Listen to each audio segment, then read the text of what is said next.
अस्सलाम वालेकुम। वालेकुम सलाम जी। ਕੀ ਹਾਲ ਹੈ ਬਜ਼ੁਰਗੋ? ਠੀਕ ठीक है जी ਕੀ अल्हम्दुलिल्लाह। ਕਰਦੇ ਹੋ? मैं जी ऑटो रिक्शा चलाना वा।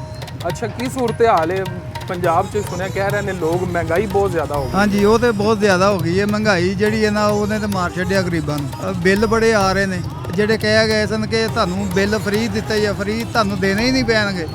ਬਿੱਲਾਂ ਨੇ ਮਾਰ ਛੱਡਿਆ ਬਹੁਤਾ ਸਾਨੂੰ। ਵੈਸੇ ਤਾਂ ਪੰਜਾਬ ਗਵਰਨਮੈਂਟ ਬੜਾ ਕੰਮ ਕਰ ਰਹੀ ਹੈ। ਮਰੀਮ ਨਵਾਜ਼ ਪੰਜਾਬ ਗਵਰਨਮੈਂਟ ਕੰਮ ਕਰ ਰਹੀ ਹੈ, ਮਨਸੂਬੇ ਤਿਆਰ ਕਰ ਰਹੀ ਹੈ, ਲੇਕਿਨ ਨਾਲ ਨਾਲ ਸਾਨੂੰ ਤਾਂ ਕੋਈ ਸਹੂਲਤ ਨਹੀਂ ਨਾ ਦੇ ਰਹੀ। ਤਾਂ ਅਸੀਂ ਤੇ ਉਹੀ ਆ ਗਰੀਬ ਮਜ਼ਦੂਰ ਆ। ਮਜ਼ਦੂਰ ਤੇ ਉਸੇ ਚੱਕੀ 'ਚ ਪਿਸ ਰਿਹਾ ਜਿਹੜੀ 'ਚ ਪਹਿਲੇ ਪਿਸ ਰਿਹਾ ਸੀ। ਹੁਣ ਉਸ ਤੋਂ ਵੀ ਜ਼ਿਆਦਾ ਮੁਸ਼ਕਲ ਜ਼ਿੰਦਗੀ ਹੋ ਗਈ ਹੈ।